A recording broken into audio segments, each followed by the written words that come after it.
Salut, c'est Smokey et bienvenue pour cette première semaine de la Charjabug Champions League. Donc pour savoir, c'est la deuxième fois que je tourne cette vidéo parce que au début je devais être avec Udall.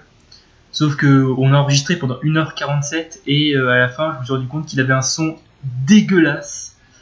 Pire que le mien, se dire. Du coup voilà, je retournais cette week tout seul, pour le coup. Donc c'est parti, on va directement commencer par la poule Metapod. Et ensuite on passera à la poule Kakuna, voilà, assez simplement. Et donc en premier match, on a Gatubras contre Saint-Pell. Donc un match du sud de la France. Et le match-up est clairement en faveur de Gatubras. Parce que déjà, comme j'avais dit dans la vidéo sur les drafts, Saint-Pell ne veut pas retirer les hasards. Et Gatubras a deux très bons poseurs de pièges de rock qui sont Metang et Krokorok. Donc compliqué pour Saint-Pell ici si les pièges de rock sont posés parce que Lumpen les prend pas bien, son cap Argalis les prend pas bien non plus vu qu'il est de type insecte psy. Et globalement, à part sur ces deux potentiellement Pokémon qui peuvent se setup qui sont Akamo et Kamaneo, là la sorte de barque que je sais pas prononcer son nom. Les autres aiment pas trop les pièges d'or, donc ça peut être chiant pour lui pour switcher. Et en plus, niveau résistance aux Pokémon de Gatubras, c'est pas ouf vu que c'est deux résistances électriques qui prennent cher sur Psycho et son type sol prend x4 sur des attaques plantes. Donc à voir ce qu'il arrive à faire. Aussi une grosse faiblesse vol parce qu'il a une seule résistance, c'est son type eau acier. Donc voilà, à voir ce que ça pourrait donner au cours de ce match. Et du coup, les Gatubras, bon, il a une composition aussi offensive que sa draft pourrait le permettre, avec des trucs bien vénères. Donc on est parti. Et donc Saint-Pell qui valide avec Palpitoad, alors que Gatubras valide avec son Krokorok. Gatubras qui a toujours des names sympas sur ce Pokémon. Et il va taunt. Est-ce qu'il y a une anticipation du côté de Saint-Pell qui va peut-être non, Saint-Pell qui anticipe pas, il va se laisser taunt. Et là, il va taper. Il tape une HP. C'est super efficace, donc je sais pas, ça peut être HP quoi. Peut-être HP Ice, il anticipe le Dartrix ici. Je ne sais pas du tout. Et le Zen Move de Gatubras qui prend le kill. Donc Gatubras qui se met très bien parce qu'il va éliminer le poseur de rock adverse. Et il vient de poser les siens. Donc il est très très bon. Là, il va taunt pour empêcher le setup. C'est bien joué aussi. Sauf que Saint-Pell, il sait qu'il a taunt, du coup il va pas se laisser avoir. Voilà. Et là, voilà le problème, c'est que Gatubras emmène son type vol et il n'y a pas de switching. Allez, un kill pour Dartrix. Alors, Saint-Pell qui est pas bien et il est obligé d'emmener son Kamaneo, mais son Kamaneo il vit pas forcément super bien le stab plante justement, donc c'est neutre. Et là il envoie Metang du coup. Waterfall qui dommage pas KO. Et voilà le set très ingénieux de Gatubras qui avec Psy-Shop il prend les boosts de son adversaire et il l'empêche de se sweep. Alors c'est un set très malin de part Gatubras parce qu'il se fait pas de HKO et il a dit après qu'il avait la Yapapa Berry, donc même s'il se faisait flinch deux fois, il revenait à 50%, il avait encore une chance. Et du coup la Saint-Pell se dit pour le passer je suis obligé de replacer une deuxième Dragon Dance. Alors qu'il aurait pu tenter le flinch deux fois, et ça aurait pu peut-être passer. Mais de toute manière, Gatubras il était bien à ce moment-là. Le Metang est très bien fait pour justement contrer la seule Flying Resist de l'équipe adverse. Donc c'est un très bon build pour Gatubras dans cette week 1. Et du coup là il se retrouve un peu en VR Galis par défaut. Est-ce qu'il y a un Stapsy du côté du Metang? Il n'y a pas de Stapsy. Il fait Metang Mash. Et là Shadow Ball, Argalis qui va donc prendre un kill ici. Et qui met KO le Metang. Sauf que là il reste 3 faiblesses vol, il reste Étourvol et Dartrix, et c'est Dartrix qui va venir pour clean. Bon, le Dartrix semble clairement Scarf. Le Akomo est peut-être Scarf, mais bon, j'y crois pas trop. Le Roselia, j'y crois moyen aussi. Bon, il envoie le Roselia. Qu'est-ce qu'il va faire? Non, il est pas Scarf, voilà. Le Dartrix qui a pris un second kill. Et du coup, qu'est-ce que va pouvoir faire Saint-Pell? Bon, il est pas Scarf vu que le Krokorok l'a dépassé avec Taunt, voilà, c'est fini. Voilà, donc victoire de Gatubras 4-0 pour cette week 1. il commence relativement bien cette Chargeback Champions League, contrairement à la saison 3 où il n'avait pas une draft qu'il arrivait à trop bien manier pour sa première participation, mais là il a une draft qui lui correspond beaucoup plus et ça se voit au niveau du build aussi. Il avait le match-up, donc ça l'a considérablement aidé, mais le fait du métang était BG. Et le Krokoro qui a fait le taf en éliminant Palpitode et en posant les rocks. C'était bien joué, surtout en faisant taunt, donc ça, en montrant taunt qu'il a totalement dissuadé le Hakomo d'essayer de se placer. Ce qui aurait pu être une menace au final. Je sais pas trop les sets des autres Pokémon. Peut-être que le Starvé était Scarf et que c'était double Scarf pour spam des attaques vol. Après voilà, globalement, bon build de Gatubraz et Saint-Pel qui a une draft qui va falloir essayer de mettre plus la pression, mais bon, c'était compliqué du moment où il perdait les 50-50 face à Krokoro, qu'il n'a pas pu ni poser ses rocks, ni survivre au Z-Sol. C'était bien joué parce qu'en vrai il y aurait eu un surf ou une connerie du genre du Palpitode, le Krokoro qui se faisait défoncer je pense. Hein. Donc voilà. On va tout de suite passer au second match qui est le match opposant Armando à Super Saiyan. Comme j'ai dit sur la vidéo présentation des drafts, normalement Super Saiyan et Saint-Pel ont été sub, mais du coup ils ont quand même joué tous les deux la week 1. Je crois que Super Saiyan a joué aussi la week 2 et 3, si je dis pas de bêtises. Du coup, Super Saiyan qui affronte Armando, c'est un peu un match entre les deux favoris de la poule d'après moi quand même. Parce que Armando, il a quand même une draft Oui, il a quand même une draft qui fait assez peur, avec beaucoup de menaces offensives et surtout sur Cory Bali qui pose les pièges de rock et élastiqués, donc ça peut être assez chiant. Mais Super Saiyan n'a pas une draft super rapide, si je dis pas de conneries. Son Pokémon le plus rapide c'est Tranquille, voilà, donc c'est pas super rapide comme draft, mais c'est dans le style de jeu de Super Saiyan d'avoir une draft un peu lente, un peu bulky, mais qui fait le taf. Donc voilà, et aussi toujours des malgacheries dans le team building, donc Super Saiyan tu sais jamais trop à quoi t'attendre. Et c'est ça ce qui fait pour moi qu'il est fort en draft league, c'est qu'il est assez imprévisible dans son build tout simplement. Et du coup, mais c'est vrai que ça va être compliqué à gérer les menaces offensives d'Armando qui sont quand même considérables entre Servaille, Magnéton et Spectrum. Juste ces trois là c'est compliqué déjà. Du coup sans plus attendre nous allons lancer le match. Et donc c'est un lead Quilladin contre Torracat, donc un avantage dès le début pour Armando. Armando qui va sûrement U-turn ou faire son stab peu.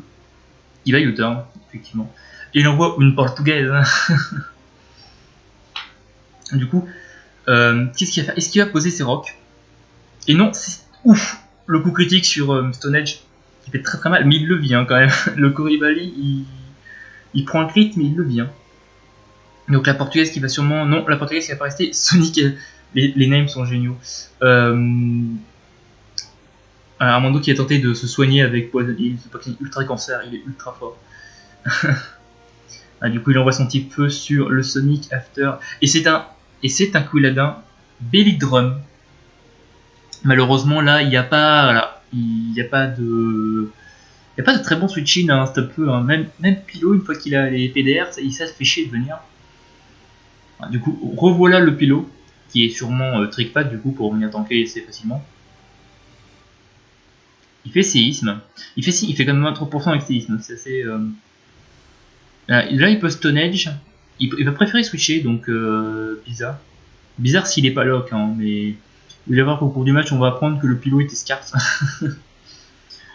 Du coup, normal qu'il ait préféré switcher. Et il tente de se placer avec le Combusken Agility, parce que Combusken, je rappelle, il n'a pas accès à Turbo parce que c'est banni. Du coup, là, s'il a Thunder Punch, ça peut faire assez mal, mais il a 50-50 avec le move de soin. Non, il est spécial en plus, le Fire Blast qui ne tue pas. Je ne sais pas si c'est un rôle, mais en tout cas. En tout cas, là, c'est compliqué pour Saiyan qui se retrouve un petit peu à être bloqué sur le Coribali. Est-ce qu'il va envoyer peut-être P2 ou justement l'énergie pour essayer de le passer? L'énergie, il a préféré switcher. Il va envoyer Servine justement. Les sprites qui s'affichent pas, hein, bien, laissez Servine. Hein. Et il a placé une Cotton Guard. Donc c'est une team à placement pour ce Saiyan. Donc quand tu vois la team, tu peux te dire que c'est bizarre. Mais oui, c'est bien une team placement. Et le P2 qui est ultra bulky à mort. Peut-être qu'il a laser glace, il pose la Trichome, ça c'est bien joué. La Trichome, c'est vrai que ça embête beaucoup la draft d'Armando, étant donné que les seuls trucs lents qu'il a, c'est Kirlia et Koribali. Donc là, il va triple attaque sur le Servine, mais c'est un set sub protect. Donc il a peut-être Leash Seed d'ici, et je vois mal comment il peut passer un mono qui il va stall les tours de Trico pour être à nouveau plus rapide après, et ouais, ça risque d'être compliqué ici. Bon, je pense qu'on peut accélérer parce que ici même on va assister à un Servine qui va casser les couilles pendant je sais pas combien de tours. Le set est très bien pensé, mais il est ultra relou à affronter, je pense. Au moins, c'est une mise en garde pour les prochains adversaires. Servine ne laissez pas sub-protect à l'infini. C'est vrai c'est vrai qu'une fois que Kuladin est mort, il n'y a plus de petites plantes en face et ça devient compliqué. Hein. Armando il va attendre. Voilà. Faut meubler maintenant pendant que Armando décide de faire chier. Il va justement prendre les kills maintenant. Il est quand même boosté, il est full vie. Le pilo revient. Il va protect. Il est à Seagull Crash là, du coup. Il va taper le Servine qui survit à la Seagull Crash. Aïe aïe aïe. Le Servine qui est clairement bulky. En même temps, vu la vitesse de la draft de Superien, il pouvait se permettre. Du coup, effectivement, c'était un pilo scarf. Du coup, le séisme tout à l'heure, il pouvait pas se permettre de retaper sinon il prenait une scald. Et c'était un Togetic avec les murs. Donc, quand j'étais avec Udall, on en a parlé. Et c'est sûrement un Togetic avec les murs, T-Fog, Roost en dernier move. Justement pour permettre à cette team qui est très offensive quand même, parce qu'il y a Pilo Scarf, il y a P2 Trick Room, il y a l'énergie Cotton Guard, Quilladin Belly Drum et Combustion Agility. Du coup, le Togetic qui est clairement là pour poser les murs et pour aider au setup de ses coéquipiers et pour sweep tout simplement. Et c'est plutôt bien pensé de la part de Super Saiyan qui a compris que jouer défensif face à une draft comme ça, c'était pas forcément super ouf. Et du coup, il va préférer forfait parce que là, vous voyez, ça se finissait un peu en PP stall pour les deux, donc ça n'avait pas beaucoup d'intérêt de continuer sur la défensive comme ça. Peut-être qu'il aurait dû envoyer le Togetic avant pour essayer de poser les murs, mais le set du Servine était bien pensé et une fois que le Quidin était mort, le Servine était totalement gratuit en fait au vu de la composition d'équipe. C'était compliqué pour Super Saiyan de gagner ici. Voilà, donc un build de bâtard, mais un très bon build de la part d'Armando. Qui démarre du coup très bien cette compétition. Hein. Et du coup là on va passer au troisième match de la poule Metapod et c'est mon match, et oui. Alors j'affrontais Azure Beam. Azure Beam qui est un adversaire qui me faisait un peu peur. Azure c'est un peu comme Super Saiyan, il aime bien les builds un peu malgaches, voilà. Il a des sets un peu bizarres parfois et ces sets là ils sont capables de te niquer. Donc méfiance ici. Alors du coup, pour expliquer très brièvement mon build, j'ai un Gordure Lefto qui est là pour tanker le clan, tout simplement. Avec sabotage Taunt, c'est pour empêcher le pure valeur de me poser les rocs dessus, vu que j'ai pas de défogger. Mac Punch, Drain Punch, sabotage. Ensuite, j'ai un Impact aka Pupitar qui est joué poseur de rock Suicide League ici, tout simplement. J'ai mis des invests assez bulky pour pouvoir tenir le Graveler, justement, tenir un séisme. Pour poser mes rocs dessus et ensuite le taper. Ensuite j'ai double stab et je préfère Rock Slide à Stone Age parce que j'aime pas Miss, tout simplement. Ensuite j'ai un couverture qui est là pour gérer le Carabaf, tout simplement parce que je me doutais qu'il allait venir parce que j'ai une sticky web, donc pas fou le Azure, pas fou. Donc il a le Rock Helmet, il a la web tout simplement. Baton Pass, parce que Baton Pass est autorisé si tu files aucun boost, ni sub, ni rien. Du coup là, mais ce couverture touche pas du tout Clang, c'est pour ça que le Gordure est là uniquement pour gérer Clang. Parce que je le tiens à plus 1 et je peux lui faire mal, surtout parce que son Clang est Zen Move. N'est pas Zen Move justement, parce que c'est Captain Z, c'est Nidorino, Graveler et Flinchinder. Donc quand j'ai pas vu Flinchinder, j'étais assez content parce que Flinchinder me faisait quand même assez peur. Ensuite j'avais un Carmage qui était Z Outrage avec Fire Blast pour retoucher Clang s'il voulait s'amuser à faire des vols magnétiques sur ma tronche, tout simplement. Avec Outrage et en dernier move je crois que j'avais Dracogriff pour pas me bloquer. Ensuite j'ai fait un Quilava World Cup, Éruption, Lance-Flamme, PC Glace. Voilà, un set un peu bizarre, mais je me suis dit, sur une arnaque, ça passe. Et enfin, j'avais un template Expert Belt, tout simplement. Et, ça faisait taf, hein, ici, Bullet Seed, U-Turn, Brave Bird, et normalement, si je me trompe pas, le dernier move, c'est Break Break. Voilà, un set un peu bizarre, mais je me suis dit, sur une arnaque, ça passe. Et enfin, j'avais un template Expert Belt, tout simplement. Et, ça faisait taf, hein, ici, Bullet Seed, U-Turn, Brave Bird, et normalement, si je me trompe pas, le dernier move, c'est Break Break. Donc du côté d'Azur, j'étais assez surpris de ni voir son cap, parce qu'il a le cap de type feu-plante. Il me faisait assez chier dans l'idée, mais il est pas là. Il n'y a pas de Fletchinder, qui me faisait aussi un peu peur. Il n'y a pas Zweilous, que j'aurais presque plus vu Zweilous que Sligo. Mais bon, hein, on est parti pour ce match. Et le son, oui, l'erreur. Donc je vais lead avec Eraser aka mon Pupita. Et je vais directement essayer. Donc j'apprends que je suis plus rapide que le Nidorino, donc je suis assez content. Et malheureusement, je vais pas taunt, et du coup il va pouvoir tranquillement poser T-Spike. Mais bon, il était sage, donc les dégâts ridicules ne jouent pas ici. Mais il y a les T-Spike, et là, première erreur de ma part, c'est que je ne m'attendais pas du tout au T-Spike. Donc là, j'ai tout simplement posé mes rocs, vu que j'ai encore ma focusage, donc je me dis, bon, tranquille. Et là, c'est le drame, parce que je le vois poser l'acide armor. Donc là, je vais taunt, parce que je me suis déjà fait sweep par un set comme ça, en saison 2. Donc pas full smoky. Et donc là, je vais envoyer Gurdure, et ça me dérange pas trop. Pour Gurdure, en tout cas, ça me dérange pas trop, vu que je suis cut. Voilà, ça va booster mes dégâts, mais ça va m'empêcher d'avoir une bonne... de conserver ma vie, quoi. Donc là, je me doute qu'il va essayer de rapid spin. Hein. Ah, quand même 5%, un crit honteux. Il prend plus de dégâts sur le Rocky Helmet que sur le crit. Donc là, je vais tout simplement poser... je vais poser ma web, parce que bon... Ça handicape le Pikachu. Le Pikachu qui peut potentiellement faire peur s'il a PC... s'il a PC feu plus surf, je sais pas trop. Et là, il va me montrer que le clan il est spécial. Donc, je m'attendais pas du tout. J'ai déjà joué le clan spécial dans une ancienne saison de la Champions League, mais le physique est tellement plus menaçant que j'avais pas attendu qu'il soit spécial. Du coup, là, il y a le Pikachu qui vient. Donc, Pikachu, moi, je me dis, au pire, il veut pas être PC feu et PC glace. Et là, il montre qu'il est fake out. Donc, un Pikachu qui a un set un peu bizarre ici. Et il va révéler Protect. Donc en fait, c'est un Pikachu Fake Out Protect, et il est là pour faire passer les tours de Toxic Spike. Et c'est là où je me suis dit, putain, il en aurait posé 2. Il aurait posé 2 rangées de Toxic Spike, j'aurais été dans la merde quand même. Sauf que là, c'est vrai que j'aurais été dans le mal.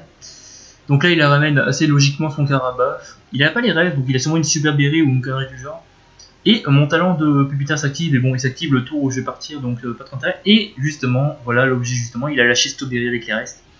Donc plutôt bien pensé. Là, il va pas s'amuser à Rapid Spin, il va préférer partir parce que bon, il y a quand même le menace de la Digadine. Là, je vais préférer Synthèse. Hein. Je me suis dit, au cas où il tape Ice Beam ou une connerie du genre, je le vis normalement. Et je peux tranquillement Baton Pass après. Et en plus, je vois que je suis plus rapide que le Clang, donc assez surpris. Là, je prends le pari qui fait une attaque électrique. Effectivement, c'est le cas, il fait Charge Beam. Donc là, il va pas rester logiquement avec son Clang. Et il envoie Waterton. Sauf que moi, qu'est-ce que je sais, c'est que je sais qu'après un 6, mon Z Outrage prend le KO sur ce Waterton, quel que soit ses invests. Du coup, moi, je peux me priver, hein, je peux éliminer le Pokémon qui peut Rapid Spin. Et je vais le faire. Je vais prendre le kill sur ce Carapace. Et je suis assez bien parti pour l'instant en début de match, mais mes Pokémon s'affaiblissent petit à petit à cause du poison, ça va quand même être dangereux. Là, il envoie le Pikachu, bon, je me doute qu'il va fake out pour faire passer les tours de poison, sûrement. Ou une connerie du genre. Donc là, j'anticipe et j'envoie mon Pokémon avec le Rocky Helmet. Pour faire chier ce Pikachu. Voilà. Le Pikachu qui a d'ailleurs pas les restes. Donc peut-être une berry, peut-être la sage tout simplement. Donc là, ce coup-ci, j'anticipe enfin la venue du clan en faisant Battle Pass. Et là, j'envoie Gold. Et ça va être la première erreur du match au niveau des plays. C'est que là, je préférais taper Éruption que au double switch. Parce que la venue du dragon était quand même assez obvious ici. Donc je préférais taper Éruption. Ça va quasiment rien faire. Hein. N'empêche, j'aurais passé une World Cup, la PC Glace aurait pu potentiellement faire mal. J'aurais pu faire ça, ici. Et du coup, là, j'envoie Smoosh. C'est pas super bien joué parce que je vais prendre la Dragon Pulse, je vais mourir. Donc, ça me rappelle mes plays des anciennes saisons où quand j'avais Gurdure, je le sac à chaque fois au début de match. Bon, là, j'ai re-sac. Et là, je vais anticiper la venue. J'ai anticipé qu'il va switcher. Je sais pas du tout qu'est-ce que j'ai anticipé, mais j'ai anticipé un truc. Je sais plus du tout. Et là, je vais commettre une erreur. Je préférais taper Séisme. Alors que quand j'avais Blood, je m'étais dit, il est capable de jouer Sturdy pour justement jouer une Super Berry, poser les rocks et après me niquer. Donc là, j'aurais dû soit Taunt, soit Rock Slide. Dans tous les cas, il fallait pas taper Séisme. Bon, très mauvais play de ma part parce que je vais taper Séisme. Il va me détruire avec Winter. Donc là, très mauvais play de ma part parce que je me fous dans la merde. Donc là, je me doute qu'il y a la Super Berry. pour l'attaque prioritaire. Donc là je vais sac un autre truc. Au revoir mon ami couverture. Voilà. On passe dans une situation où on est en 3-3 alors que j'étais en 5-4. Pas ouf de ma part. Il envoie Pikachu. Donc grâce à la web, je sais que je suis plus rapide et je sais que Balletid prend le kill ici. Bon, il fait des petits dégâts de gratte grâce à Fake Out, mais le Balletid, normalement, vu que j'ai le talent qui me permet de taper 5 fois, bah, je vais prendre le kill tout simplement. Et Trump Power qui prend son premier kill. Là, je me dis qu'il va pas forcément taper un move électrique, vu que j'ai déjà ramené Gabit avant, donc je vais tout simplement taper Brick Break de HKO. Et effectivement, il fait PC Glace, donc là je le tiens, je le vis. Et du coup, je vais pouvoir prendre le kill sur ce Clang. Et là, c'est l'erreur la plus fatidique du match parce qu'il va ramener Sligo. J'ai vu son set. Je me doute qu'il a repos à ce moment-là. J'ai préféré taper Brave Bird, sauf qu'il a Glu, donc il diminue ma vitesse. Je prends des T4 gratte et taper Acid Armor. Donc là, il a aucune raison de ne pas taper repos. Et je me doutais qu'il avait repos. Sauf que comme un con, je vais taper Brave Bird, je vais le foutre à 12%, je vais mourir des dégâts de recul. Et je vais le laisser se soigner.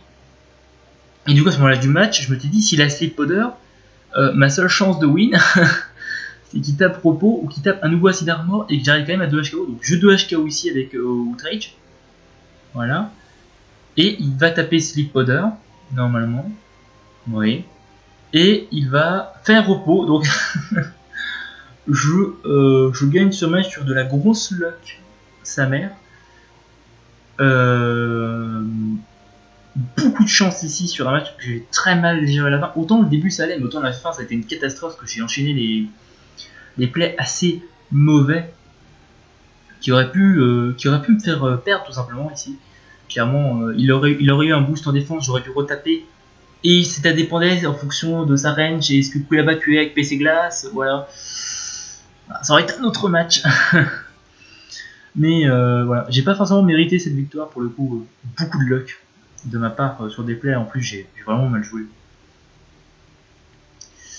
Voilà, donc à la fois content d'avoir pris cette victoire dès la semaine 1, autant le match était pas ouf de ma part quand même. Enfin, on va passer au dernier match, si mon écran veut bien. On va passer au dernier match de cette pool Metapod, qui est d'ailleurs le match de la semaine. Parce que Gatubraz et Yoodle, avec l'aide de Fumi, voilà,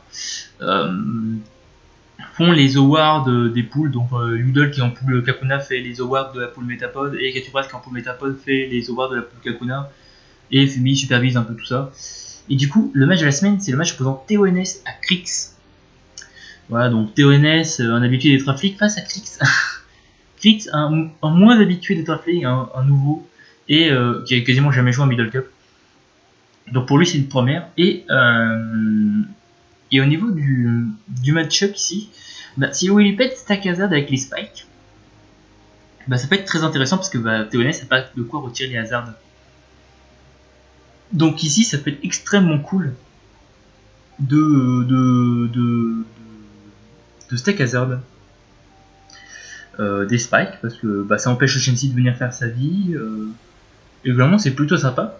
Si c'est un Manferno peut faire également très très mal à l'équipe adverse. Et évidemment Fracture c'est un monstre. C'est un monstre dans le format. Après il y a quand même le tactique, hein. Quand on regarde la draft, quand on regarde surtout l'équipe présente de Crick et même sa draft, on voit pas trop de résistance roche. Donc faudra essayer d'avoir un Mac Punch ou d'avoir un truc qui est une sache ou une grille du jour pour réussir à le gérer, mais compliqué. Même le Evisor, s'il y a ce idée, il peut faire chier, hein, en vrai. Avec Split Powder, ça peut être casse-couille. Mais ça dépend également des sets. Donc sans plus attendre, on va lancer le match de la semaine, de cette semaine 1 de la Chargeback Champions League. Et donc, Krix qui va directement envoyer Elmore, les bons names. Et T1, Krix va perdre un Pokémon. Donc voilà, Krix commence dès le T2 à être en 6v5. C'est très mal engagé. Il envoie son Gloom. Donc voilà, menaçant. Et il a envoyé son Blue Blade. Donc là, je suis en bateau parce que... on va commencer tout de suite. Ça va avoir un impact dans la suite du match, le fait qu'il va envoyer Doublade prendre des dégâts gratuitement comme ça ici. Alors que Evisor aurait pu être un bon switching, parce que si c'était un set chlorophyte, Evisor a plus de speed naturellement, donc tu peux le dépasser. Et tu prends pas les poudres, tu prends pas trop mal les dégâts non plus, donc là il n'y a pas trop d'intérêt dans les doublets, je pense. Alors même plus amener Shensi, hein. Doublette c'est pas forcément le bon plan ici. Et là il va envoyer tout ça le Sea King, donc son petit phoque. Et le phoque qui va super fun, donc là Krix il a zéro peur face à un doublette placé, il a zéro crainte, il tape le super fun. Il y a aussi Shensi, bon il a Medic Nature Curse plutôt. Je sais plus c'est quoi le nom français, je crois que c'est ça, c'est Medic Nature. Donc là il va rester. Le Shensi qui ne semble pas avoir toxique, ou alors si là il n'a pas préféré le taper en anticipant peut-être le Willipede ou le Gloom. Et justement voici Willipede, donc toujours pas de toxique, il préfère Wish, hein, mais il prend quand même des bons dégâts sur le toxique, donc à un moment il va falloir partir. Il va envoyer tactique. Est-ce que Krix va poser les spikes? Non, il pose les T-spikes, c'est pas forcément ouf vu qu'il y a Evisor et Doublette et Shensi qui se soignent en switchant, et tactique qui a besoin de lévitation. Donc voilà, c'est pas forcément super ouf ici. Donc ancienne power, protect, c'est bien parce qu'ancienne power ça n'a que 8 pp et il peut les stall du coup, et là il envoie Gloom, et le problème c'est que Gloom va se faire 2 HKO ici. Bon il a de la chance pour l'instant parce qu'il n'y a pas d'Omniboost, mais on sent qu'il sait pas trop quoi faire face à ce tactique parce que il switch, il perd un Inferno, tout ça pour revenir avec Gloom, pour se faire un nouveau kill. Et là, il va renvoyer Willipede, donc il se revient à une situation exactement la même qu'il y a 3 tours, sauf qu'entre temps, il a perdu 2 Pokémon en plus. Donc c'est pas ouf. Là, je pensais qu'il était sage, donc je me dis, là, tu fais Endeavor, et tu fais effort, et tu ramènes le tactique à 1 PV, et t'es bon. Sauf que, voilà, le problème, c'est qu'il est pas sage. Et du coup, il va prendre le kill. Toujours pas d'omnibus du côté de TONS, qui a pas beaucoup de... Il reste quand même un seul ancien power. Donc le fracture vient. Et la seule chance de Krix de revenir dans le match, c'est de se placer. Sauf que c'est là où je vous ai dit justement avant que les dégâts de gratte étaient importants, parce que normalement il le vit ce Shadow Claw, le Doublette. Le seul problème, c'est que vu qu'il a pris des dégâts de gratte sur Giga Drain, qui est censé être à mauvaisité, mais bon, ça fait quand même 30%, du coup le Doublette est peut-être en range du crit. C'est pour ça que c'était peut-être une meilleure idée d'envoyer Evisor ou Shensi prendre le Gloom justement. Parce que le Doublette, il était Google, j'oublie le nom, mais c'est les lunettes filtres. J'oublie le nom anglais, mais c'est les lunettes filtres qui t'empêchent de prendre les attaques de poudre. Donc voilà, il est quand même dans une situation où il a perdu Doublette sur un crit, et il lui reste quand même 3 Pokémon qui sont pas du tout rentrés sur le terrain, qui sont Evisor, Frogadier et Gotorita. Le tactique, il est clairement Specs, hein, vu les dégâts sur le Gloom, parce que Strix a dit après que c'était un Gloom Assaut Vest, donc voilà, il prend quand même 50% sur un move qui est censé tenir. Et il reste plus qu'un seul ancien power. Et il est clairement tacticien aussi, voilà, c'est pour ça qu'il fait aussi mal. Donc à ce moment-là, c'est quand même un fracture Lifeform. Donc théoriquement, si Théonès fait pas n'importe quoi, il peut le vivre ici. Il va retaper Shadow Claw. Il y aurait eu un critique, ça aurait été le drame quand même. Il va faire psychique, il va emmener le fracture à 32%. Le seul problème ici, c'est que Théonès il a un peu de tilt et choke totalement la game ici. Parce que même si le crit est clairement décisif, au moins sur le GA, hein, mais il est décisif ici parce que il est décisif, mais il joue pas totalement parce que le fracture, du moment où il prenait le psychique, il était forcément condamné à mourir au bout de 3-4 attaques avec la Life Orb. Donc ce qu'il aurait pu faire, c'est faire en sorte de sac plein de Pokémon et de garder un seul Pokémon qui bat justement le phoque derrière.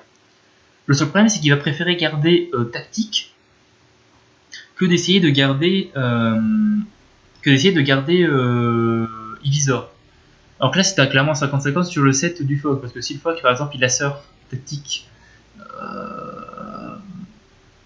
il prend cher, et s'il a Ice Beam, c'est Evisor. Et vu qu'il connaît pas trop sa réparte, il est peut-être full SPDF. Et il le tient full SPDF. Le seul problème, c'est que Krix, après le match, il va dire que c'était un set avec super forme protect toxique et Agno Hydro, donc il touchait pas du tout Doublette. Et du coup, Théonès, il a préféré taper Ancienne Power. Tout simplement, là, l'explication, c'est que Ancienne Power, ça prenait assurément le kill. Et alors que Power Gem ne le prenait pas. Le seul problème ici, c'est que il avait pas vu Surf. Et ça se trouve, il tenait Surf parce que ça tape pas très fort. Faulkner, je crois que c'est son nom en français, je sais plus du tout le nom de ce Pokémon, c'est horrible. Mais sauf il avait pas surf, ou ça se trouve il avait laser glace, donc tu le vivais.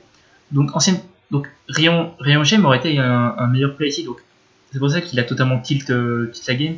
Et c'est le match de la semaine, tout simplement parce que Fraxure a fait une remontada, il a kill 5 pokés, c'est n'importe quoi.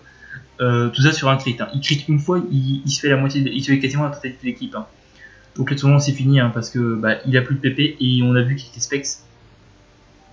Donc Théonès qui va te choke parce que tout le monde là il va montrer qu'il a pas surf, enfin il va tout le monde tout parce que c'est son seul bon play ici à faire.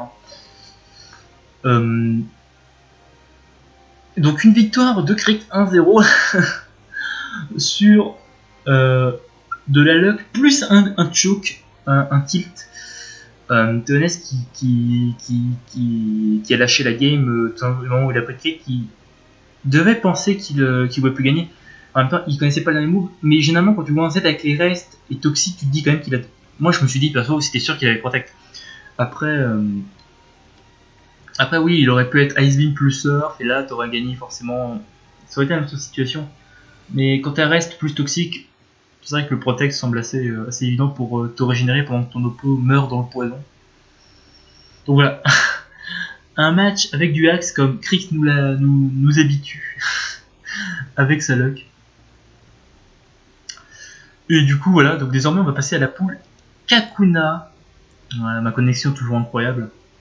Opposant Yoodle qui aurait dû être là s'il avait un micro décent face à Axel. Donc également un match entre deux bons joueurs qui peuvent prétendre être en haut du classement de cette poule tout simplement. Parce que Yoodle il joue plutôt bien, même si parfois il fait des trucs bizarres. Voilà, je tape gratuitement parce qu'il est pas là, hein, mais Yoodle, hein. Et Axel qui est là depuis la première CCL. Bon, un jour il va la gagner, hein, mais ça va le faire. Hein. Du coup, au niveau du match-up ici, bon, deux drafts qui se valent, je pense, avec chacun qui a les moyens de faire très très mal à l'autre. D'un côté, Doodle qui peut faire mal avec Clang et Shellgun si ça arrive à se placer, hein. Et que le Koribali est affaibli, hein, parce que Koribali c'est un peu le seul. Koribali et Graveler s'il est full vie, c'est un peu les deux seuls trucs qui peuvent empêcher Shellgun de faire du très très sale, ou même Clang. Mais bon, Clang il a Will Charge, donc je crois qu'il tient quand même Koribali. Hein. Koribali tient quand même Clang Will Charge, donc c'est solide. Et même si Koribali arrive à poser PDR plus stick web, il y a quand même le Caraba qui peut spin, donc il y a quand même des 50-50 à chaque fois que le Caraba va venir pour retirer les hasards. Il y a toujours le Spectrum qui va être là en mode tu spin ou tu spin pas. Après il a le Pupitar aussi, il y a P2 qui peut faire très très mal à la draft adverse en fonction du set. Et le Staravia qui, à part le Grappler, il n'y a pas trop de trucs qui viennent sur Staravia. Bon voilà, ça va dépendre comment ils vont jouer et comment ça va se passer. Donc c'est parti, sans plus attendre, voici le match opposant Yoodle et Axel, le premier match qu'on va voir de la poule Kakuna.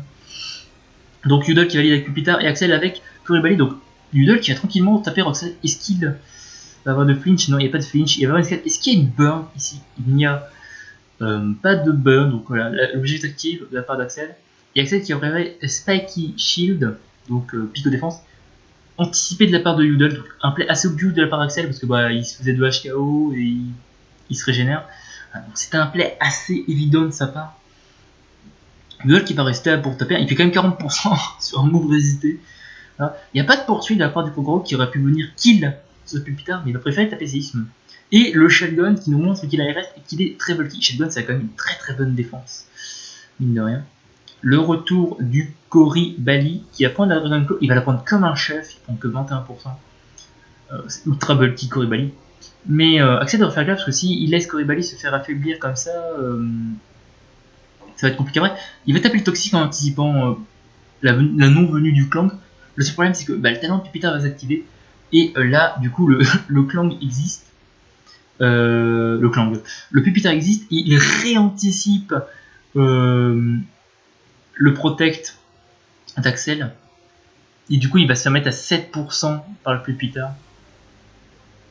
Voilà. Et le Koribali qui va se retrouver à 19%. Donc là il revient plus sur les rocks. Il est obligé de plus ou moins protect, et non, il va directement switcher.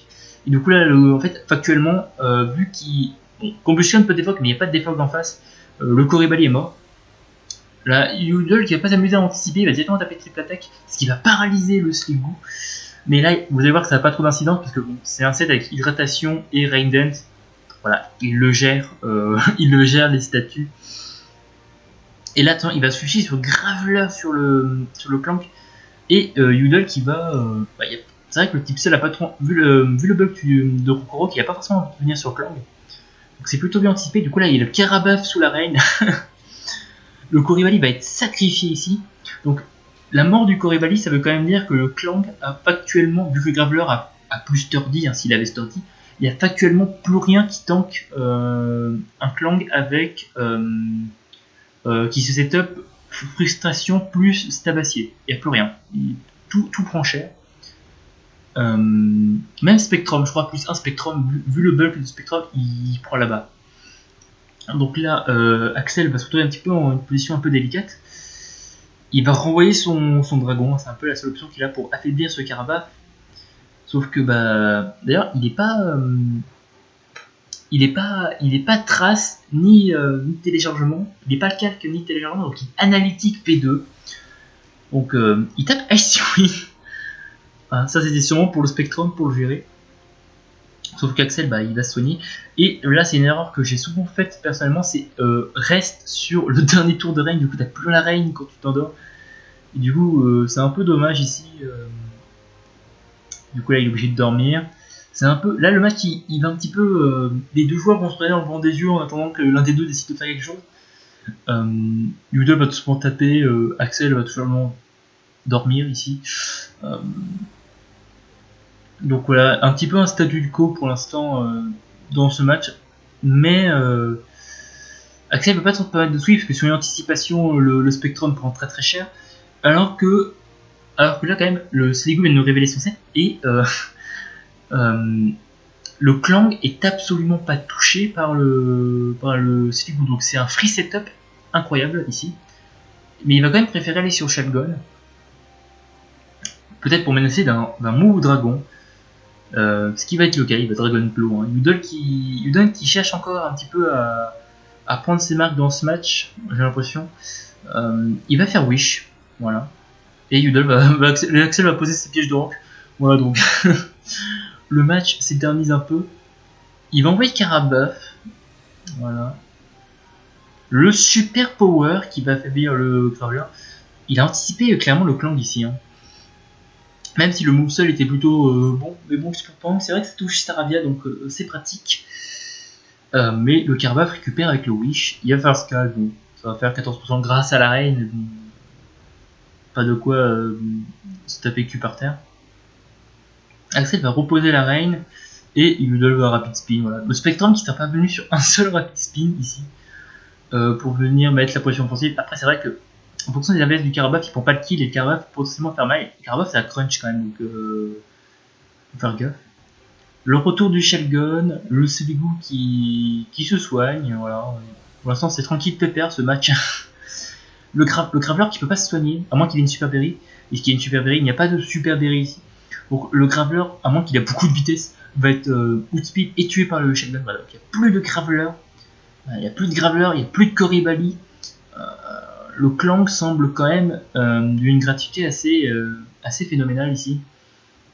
Mais c'est le Combustion qui vient du côté d'Axel et le Combustion qui attendait de ce setup. Donc un set avec Rocktomb. Wish Rocktomb, voilà. Le bon set de support Shelgon. Et le Shelgon qui montre qu'il est très très défensif parce que même à plus 1, Combustion lui fait que dalle, rien. 22% c'est que dalle. Et du coup il va préférer renvoyer Sligo pour essayer de le passer à coup d'infestation et de toxique. Sauf que Udol sait qu'il va pas rester parce qu'il perd le duel. Lui il va envoyer son P2 et là il va enfin envoyer Clang parce que Clang là il est gratuit depuis au moins 10 tours. Et du coup là Axel sait pas trop sur quoi switcher, il va envoyer Hunter.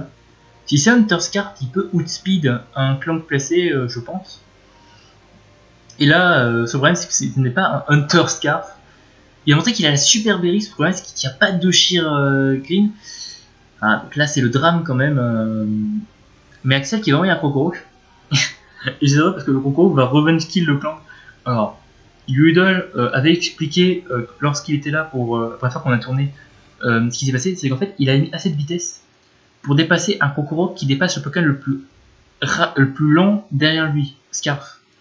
Donc j'ai oublié quel Pokémon c'était, mais en gros il a mis une répare pour dépasser un Krokorok qui voulait dépasser quelque chose en étant Scarf, et pas un Krokorok qui serait full vitesse. Donc là, Axel, il a fait flemme, il a mis full vitesse Krokorok, du coup il a dépassé un Clank setup. Voilà, donc si t'es anticipé d'Axel, c'était incroyable. Si t'es pas anticipé, c'est incroyable quand même parce que ça a marché. Du coup, le Clank qui pouvait sweep ne sweep pas parce qu'il va se faire défoncer par le Krokorok ici. Voilà, donc Clank qui se fait ouvrir. Le seul problème, c'est que y a Staravia. Voilà, donc le Staravia qui vient. Il a vu qu'il était Scarf, donc le Brave Bird est totalement. Il est gratuit, hein. Le Boss Combustion qui est tout simplement sacrifié ici. Voilà, le Krokorok qui revient, le Krokorok qui a sûrement tapé le Stone Edge ou le Crunch. Dommage qu'il poursuive pas, il aurait eu poursuite, il aurait tué le Pépita, il aurait trappé le Staravia, il aurait pu faire le taf. Hein. Mais du coup c'est le Shelgon, hein. Le Shelgon, 30% sur un crit. Voilà, c'est pas beaucoup.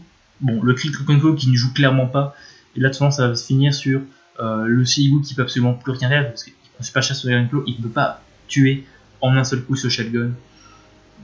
Donc c'est perdu pour Axel. Axel qui a mal géré, je pense, son Corybali qu'il aurait dû conserver parce que c'était clairement le meilleur Pokémon pour gérer Shelgon. Mais il a laissé Corybali se faire weaken et se faire tuer tout simplement assez facilement, je trouve. Donc c'est ça qui l'a un peu niqué. Alors que Udall, il a réussi à conserver ses forces. Il a pas amené Clank trop tôt. Bon, il s'est quand même fait défoncer sur un set qu'il aurait pu prévoir. Mais le Shelgon était très. Le Shelgon avait un bon ému et même le Spectrum il aurait pas pu hard switch dessus parce qu'une Dragonfeu il le vit pas forcément super bien. Donc bien joué de la part du Udall et même Axel, hein, c'est que le premier match donc c'est aussi facile de pouvoir revenir après ça. Hein. Mais bon bulle de la part de Udall qui prend bien ses marques dans ce début de compétition tout simplement. On va directement enchaîner avec le match d'après qui est le match opposant Bullycroc, le player Smogon, contre Je suis Nova. Donc là, directement, au niveau des drafts, Nova qui a pas moins de retirer les hasards alors qu'il y a un Flobio qui va tranquillement venir poser ses rocks. Bon, je pense que c'est Flobio Rock, mais après ça peut être également Clefairy Rock. Hein. Bullycroc qui a double type vol, donc encore une fois, les résistances vol du côté de Nova, il n'y en a pas. Il y a une seule immunité dragon, après il n'y a pas de résistance dragon non plus. Il n'y a pas de résistance acier, il n'y a pas d'immunité électrique. Ici, il y a une résistance électrique, mais pas d'immunité électrique. Oula, le match-up de Nova, il est catastrophique. Donc, complexe. Donc, nous sommes partis. Et du coup, Nova qui est tout simplement lead avec Roselia contre Magneton. Il n'y a aucun surnom catastrophe. 34% sur Volswitch. Magneton qui prouve que c'est un top tier ici. Le Golbat qui vient, s'il y a une poule ici, non, il n'y a pas de poule, il va Toxic Spike, c'est plutôt... c'est vrai que c'est plutôt bon face à Bullycroc et Toxic Spike. Après, Clefairy les prend pas, Golbat les prend pas, tranquille, les prend pas, mais c'est pour fracturer Flobio globalement. Et c'est un Golbat Nasty Plot, donc le Duosion qui vient pas. Et le Duosion qui va pas taper, il va préférer taper Trick Room. Donc on connaît tous la force de Duosion depuis les anciennes saisons, pour ceux qui connaissent. Mais sinon Duosion Trick Room c'est très fort, il fait quand même 30% sur Amstation. Et là, Nova va un peu choke là, il a préféré poser une Calamite alors que clairement, Duosion c'est un bulk catastrophique. Duosion c'est très offensif, mais c'est un bulk catastrophique. Du coup, le Magneton qui va prendre son point de kill avec que les ball switch, il va remonter tout ça. Donc Clefairy vient, Clefairy face à Marie qui a préféré saboter, et c'est un Clefairy Choice Specs. Voilà, le Choice Spec Clefairy qui fait très peur ici. Bullycroc qui montre son bulle, hein, il veut arnaquer, et Clefairy qui anticipe la venue du Rosella, il fait avec le Specs, ça aurait pris kill. Hein. Mais bon, il aurait pas pu changer de move en étant Specs, mais voilà, il fait quand même très mal sur un Rosella. Le tranquille qui vient et qui meurt sous le Sludge Bomb. Le Rosella qui meurt de la Life Orb. Le tranquille qui ne savait rien. Et là encore une fois le Magneton vient. Le Magneton il va. C'est un Magneton Choice Spec, il n'y a pas d'immunité électrique en face. C'est un Magneton Choice Spec et le Magneton OHTO Loudrek qui montre que c'est un Pokémon nul. Le Clefairy vient sur le Gordure. Il le tient hein, parce que le Clefairy c'est quand même assez bulky. Le Gordure, est-ce qu'il tue avec Mike Punch? J'ai des doutes. Bon, il va pas tenter. Clefairy évidemment, même s'il a le plus Choice Spec, il fait mal. Le Moonblast qui prend le kill. Et là, il reste Herdier et Maril.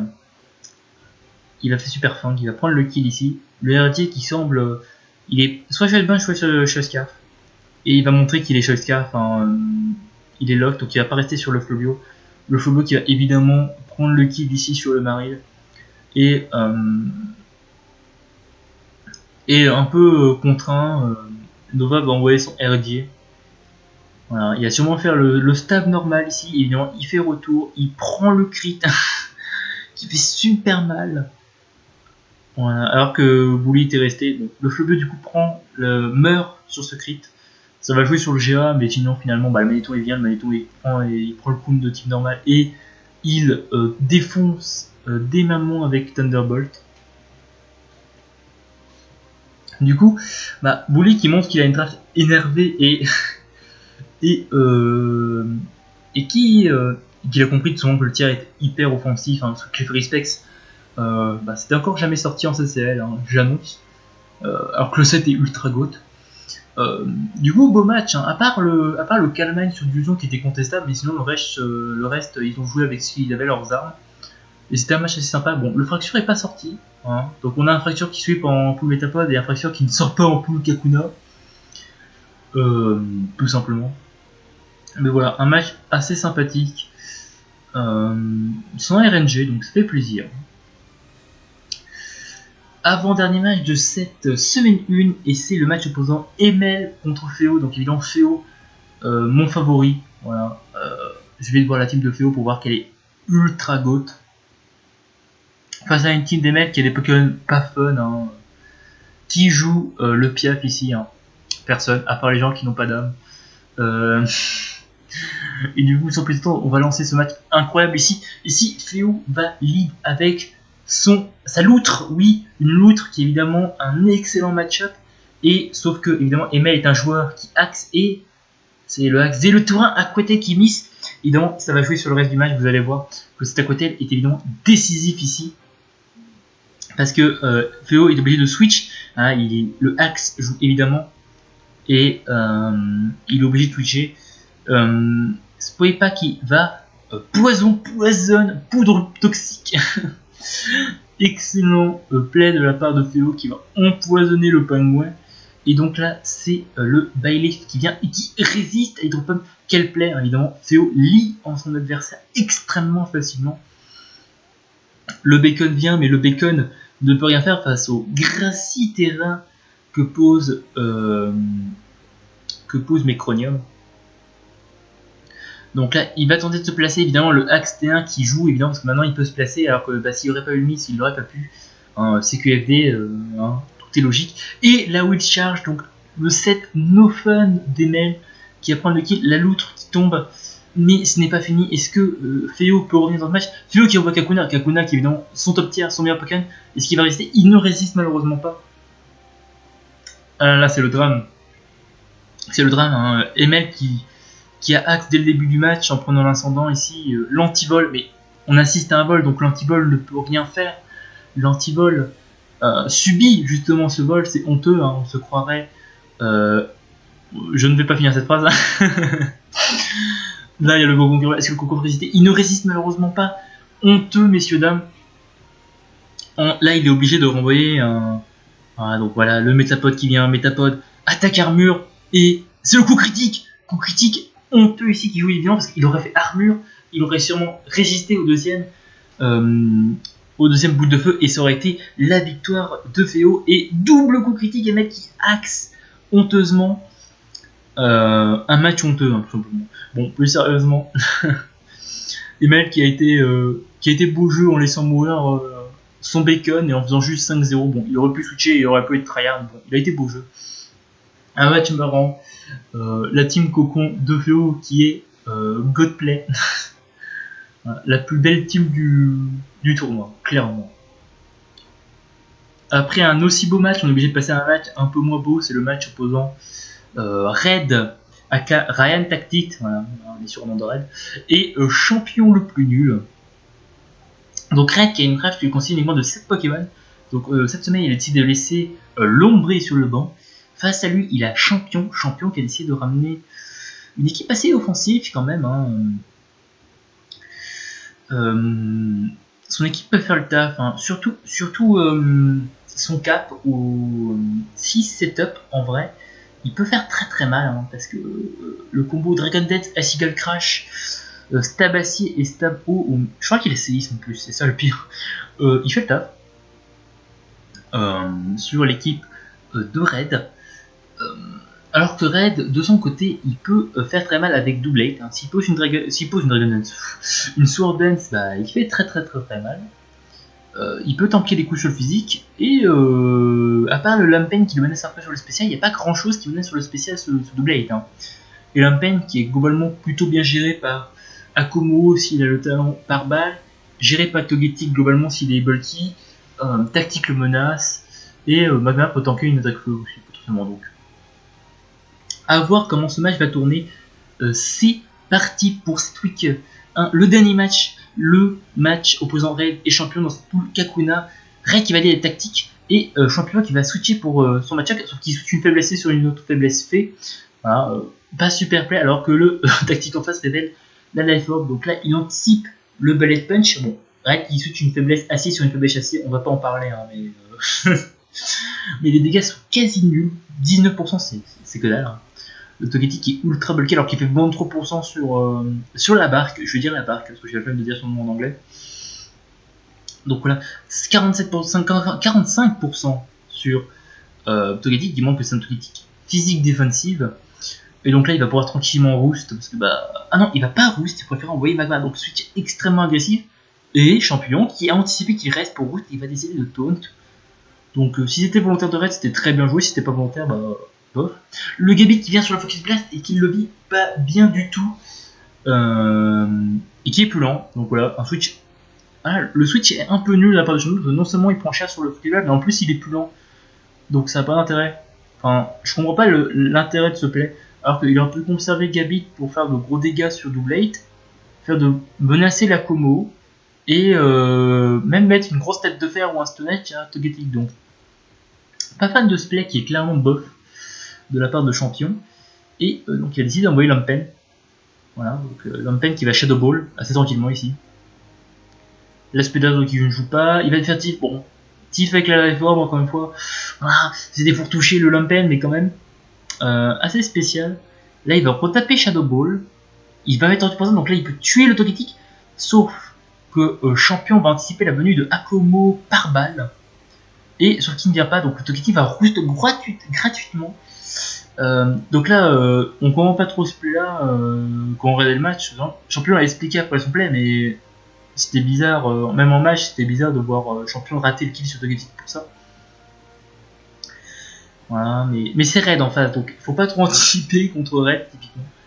Là il fait psychique en anticipant pas grand chose. Là il fait PC, 18% sur PC feu. Ou alors c'est une PC autre chose, mais c'est une PC super efficace. Alors que Doublette met la barre sur Gyroball. Donc c'est un Doublette à Sauvest.